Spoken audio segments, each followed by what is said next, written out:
ગેસથી સમાચાર મુન્દ્રામાં gas લીકેજથી blast સાથે આગ લેબર કોલોનીની ઓરડીમાં પણ જોવા મળી છે। ઓરડીમાં પણ બ્લાસ્ટ બાદ એલપીજી ગેસ લીકેજથી ધડાકો થયા હોવાની જાણકારી મળી।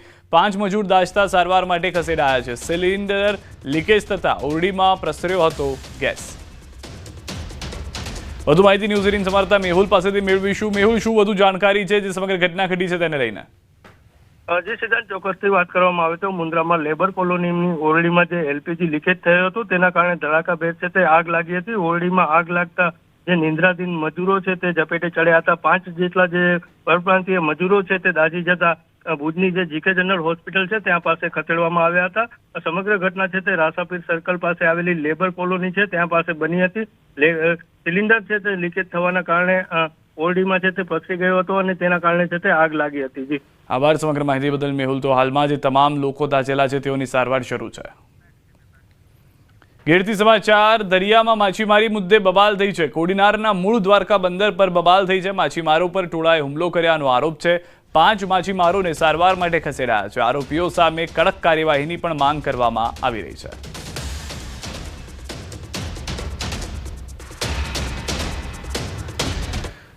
ગોધરાથી હચમચાવી નાખતો કિસ્સો, 10 વર્ષીય બાળકી પર દુષ્કર્મ, ચપ્પુ બતાવી અપહરણ કરી દુષ્કર્મ આચર્યું છે। ગોધરા તાલુકા પોલીસે નરાધમની ધરપકડ કરી છે। પોલીસે આરોપીના રિમાન્ડ મેળવી વધુ પૂછપરછ હાથ ધરી છે। પરિણીત આરોપી રાત્રિના સમયે સગીરાના ઘરે ગયો હતો। સગીરાની દાદી વચ્ચે પડતા તેમને પણ માર માર્યો હતો।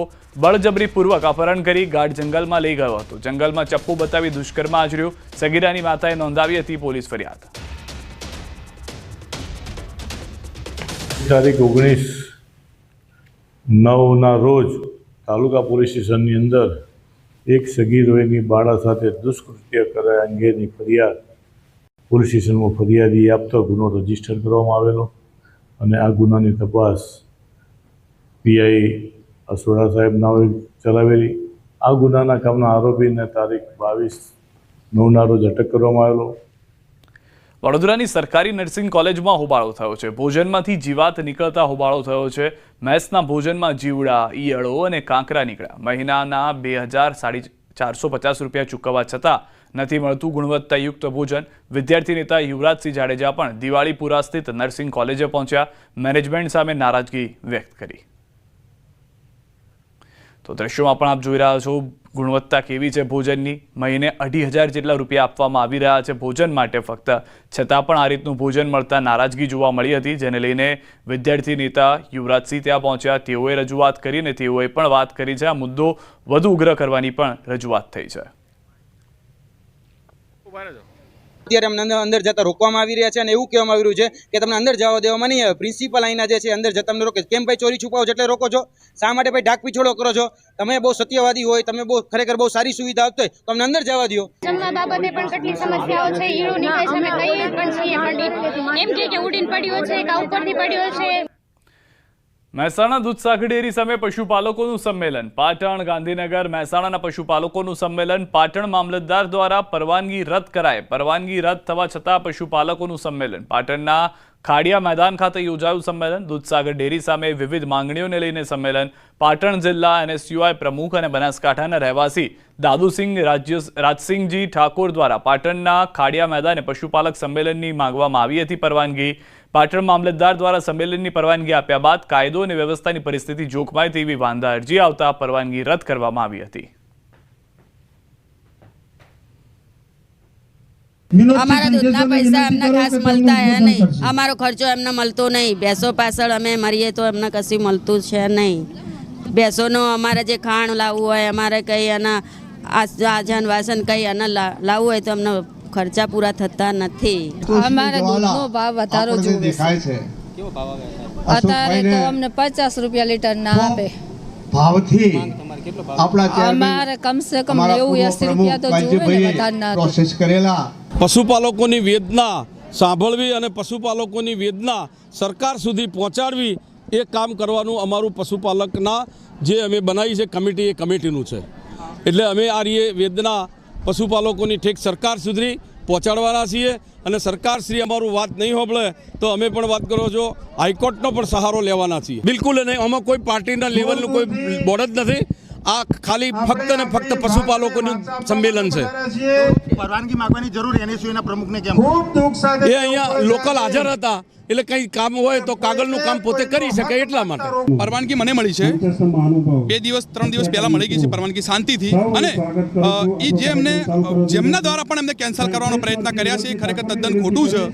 હું મારી કર્મભૂમિ છે પાટણ, મારા બાપ અહીં, હું ચિઠ્ઠી પણ તમને બતાવીશ કે મારા બાપ અહીં દૂધસાગર ડેરીની અંદર દૂધ ભરાવે છે, તો મને અધિકાર છે. પાટણ ખાતે પશુપાલક સંમેલન યોજાયો છે. દ્રશ્યો બતાવવા માંગીશ કે જે રીતે દૂધસાગર ડેરી સામે વિરોધ મોરચો માંડીને ત્યાં પશુપાલકો બેઠા છે કે પશુપાલકોની વિવિધ માંગો છે કે દૂધમાં ભાવ વધારો સહિત સાગરદારમાં જે માટીનો ભેળસેળ આવે છે તે ક્યાં ગુણવત્તા સભર આવે. બીજી બાજુના દ્રશ્યો બતાવીશ કે જે પશુપાલકોનો જે સંમેલન યોજાયો છે તે મોટી સંખ્યામાં પશુપાલક મહિલાઓ પણ જોડાઈ છે.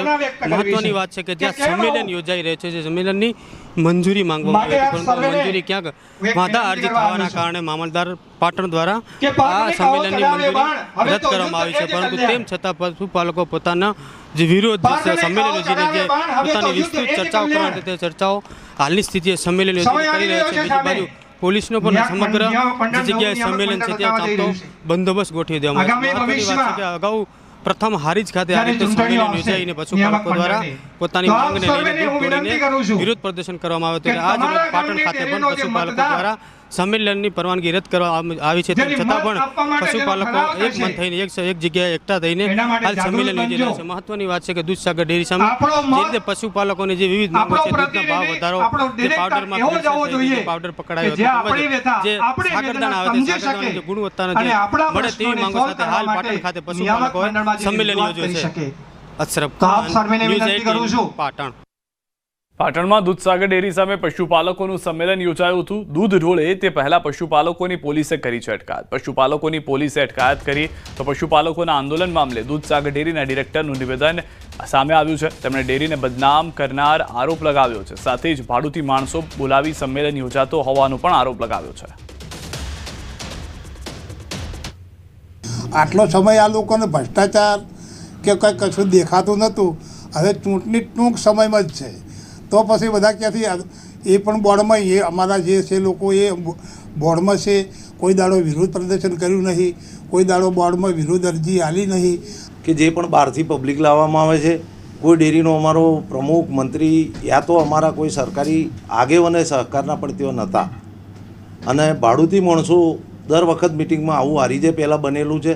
આજે પણ જે માણસો આવ્યા છે એ બધા ભાડુતી જ છે. અમારા ગામડામાંથી કોઈ પશુપાલક નથી આવ્યો, કોઈ કારોબારીના મંત્રી કે ડેરીના મંત્રી કોઈ આવ્યું નથી. આ તરફ વડોદરામાં ટ્રાફિક પોલીસની બેવડી નીતિ હોવાની વાહન ચાલકોમાં બૂમ ઉઠી છે. પોલીસ માત્ર 2 વ્હીલર ચાલકોને જ દંડ ફટકારે છે અને બેફામ ચાલતી રિક્ષાઓને કોઈ દંડ ફટકારવામાં ન આવતો હોવાની સ્થાનિકોની ફરિયાદ છે. એસીપી પશ્ચિમની ઓફિસ નજીક જ રિક્ષા ચાલકો બેફામ બન્યા છે. રોડ પર આડેધડ રિક્ષા પાર્કિંગ, ઓવરલોડ પેસેન્જરોનો રાફડો ફાટ્યો છે. ટ્રાફિક જવાનો હાજર છતાં આંખ આડા કાન કરી રહ્યા હોવાનો પણ રોષ વ્યક્ત કરવામાં આવ્યો છે. ऑब्जर्वेशन में ये ऑटो रिक्शा वाળાનું તો મેં જોયું છે, બટ ટ્રાફિક પોલીસ શું કરે છે આઈ ડોન્ટ નો. હા, એ મેં નોર્મલી જોયું છે કે ક્યારે ટ્રાફિક પોલીસવાળા ઓટો રિક્ષાવાળાને નહીં હોલ્ડ કરે. જે 2 વ્હીલર્સના રૂલ્સ છે એના લીધે 2 વ્હીલર્સને તો જુએ છે કે તમારી પાસે શું નથી એ ઓબ્ઝર્વ કરે છે. આગળ દર તો ઉભો રહું ઠીક છે, 5 ને 10 આગળ બેસાડેલા હોય, ગમે ત્યારે હોય, કોઈ ગમે તે કોઈ નહીં, કોઈ સિગ્નલ નહીં, કશું જ નહીં, આડેધડ જવું બધું એવી રીતે બિંદાસ. ચાલક સામે કાર્યવાહી કશું જ નહીં. એ વાતમાં જરા પણ તથ્ય નથી, કારણ કે છેલ્લા વર્ષમાં 2000 જેટલી રિક્ષાઓ, ચાલુ વર્ષમાં હજુ આપણે વર્ષ પૂરું નથી કર્યું, 2000 જેટલી રિક્ષાઓ વિરુદ્ધમાં કાર્યવાહી કરી છે. હાલ પણ કાર્યવાહી ચાલુ છે, ભવિષ્યમાં પણ ચાલુ રહેશે. નાગરિકોનો રોષ જોતા રાજ્ય સરકારે હાલ પૂરતી જે વાહન ચાલકો છે તેમને હેલ્મેટની મુક્તિ આપી છે, પરંતુ વડોદરા શહેર ટ્રાફિક પોલીસ જે છે તે રાજ્ય સરકારને ઉપરવટ જઈને એક એવી હટ પકડીને બેઠી છે કે આગામી 30 તારીખ બાદથી જે 2 વ્હીલર ચાલક છે તેમને ફરજિયાત હેલ્મેટ જે છે તે પહેરવું પડશે, અને જો કોઈ હેલ્મેટ નહીં પહેરે તો તેની સામે દંડાત્મક કાર્યવાહી જે છે તે કરવામાં આવશે. ત્યારે વડોદરા શહેર ટ્રાફિક પોલીસની જે બેવડી નીતિ છે તે અહીંયા જોઈ શકાય છે. આ સ્ટેશન વિસ્તાર છે અને સામાન્ય રીતે સૌ કોઈ જાણે છે કે સ્ટેશન વિસ્તારમાં સૌથી વધુ મુસાફરોનો ધસારો રહેતો હોય છે. ત્યારે સ્ટેશન વિસ્તારમાં જે રિક્ષા ચાલકો છે તેઓ બેફામ બન્યા છે. આડેધડ પોતાની રિક્ષા જે છે તે રસ્તાની વચ્ચોવચ્ચ પાર્ક કરી દે છે અને ટ્રાફિકને અડચણરૂપ જે છે તે રિક્ષા ચાલકો થાય છે. બીજી મહત્ત્વની વાત છે કે અહીંયાથી થોડેક દૂર ટ્રાફિક એસીપી પશ્ચિમ ડીએમ વ્યાસની કચેરી આવેલી છે, પરંતુ એસીપી પશ્ચિમને 2 વ્હીલર ચાલકો દેખાય છે, પરંતુ આ જે 3 વ્હીલર એટલે કે રિક્ષા ચાલકો છે તે દેખાતા નથી. એના કારણે આ રિક્ષા ચાલકો બેફામ બન્યા છે અને દ્રશ્યોમાં પણ જોઈ શકાશે કે રિક્ષા સ્ટેન્ડની આ જગ્યા પર ફાળવણી ન હોવા છતાં જે રિક્ષાઓ છે તે રોડ પર ઊભી રાખવામાં આવે છે અને ક્યાંક ને ક્યાંક આના માટે વડોદરા શહેર ટ્રાફિક પોલીસ જ જવાબદાર છે, કારણ કે ટ્રાફિક પોલીસને માત્ર 2 વ્હીલર ચાલકો પાસેથી દંડ વસૂલવામાં રસ છે અને હેલ્મેટના ઓથા હેઠળ ઉઘરાણી કરવામાં રસ છે. ત્યારે આવા બેફામ બનેલા રિક્ષા ચાલકો સામે વડોદરા શહેર ટ્રાફિક પોલીસ જે છે તે લાચાર હોય તેમ લાગી રહ્યું છે, કારણ કે જો વડોદરા શહેર ટ્રાફિક પોલીસ રિક્ષા ચાલકો સામે લાચાર ન હોય તો પછી તેમની સામે કાર્યવાહી કેમ નથી કરતી, તે સૌથી મોટો સવાલ જે છે તે અહીંયા ઉઠવા પામી રહ્યો છે. હાર્દિક દીક્ષિત, ન્યૂઝ 18 ગુજરાતી, વડોદરા. કચ્છથી સમાચાર. મુન્દ્રા પોર્ટ પર કન્ટેનર પલટી ગયું છે. ખાદ્ય તેલ ભરેલા કન્ટેનર પલટી મારી લોકોએ ખાદ્ય તેલ લેવા પડાપડી કરી. મુન્દ્રા પોર્ટ રોડ પર કન્ટેનર ટ્રક પલટી મારી ગયું હતું. માનસી સર્કલ પાસે સર્જાયો હતો આ અકસ્માત કે જેમાં આખું જે ટ્રકનું કન્ટેનર પલટી મારી જવાને કારણે તેલ રસ્તા પર જોવા મળી રહ્યું હતું. લોકો આ તેલ લેવા માટે પડાપડી કરતા પણ નજરે પડી રહ્યા છે.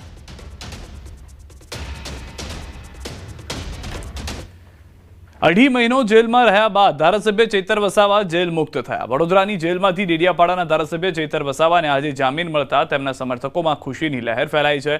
કોર્ટના આદેશ બાદ ચૈતર વસાવાની જેલમાંથી મુક્તિ થતા તેમના સગા, કાર્યકરો અને સમર્થકો મોટી સંખ્યામાં હાજર રહ્યા. જેલ મુક્તિ બાદ પહેલી જ વાર નર્મદાના રાજપીપળામાં આવેલ પ્રસિદ્ધ હરસિદ્ધિ માતાજીના મંદિરે દર્શન પોતાના પરિવાર અને સમર્થકો સાથે કર્યા અને મંદિર પાસે એમને મીડિયાને પહેલીવાર પ્રતિક્રિયામાં વસાવાએ સ્પષ્ટ કર્યું કે તેઓ પોતાના મત વિસ્તારમાં જઈ શકશે નહીં, છતાં વિસ્તારમાં ઊભી થતી દરેક સમસ્યાનું નિરાકરણ લાવવા માટે પ્રતિબદ્ધ છે.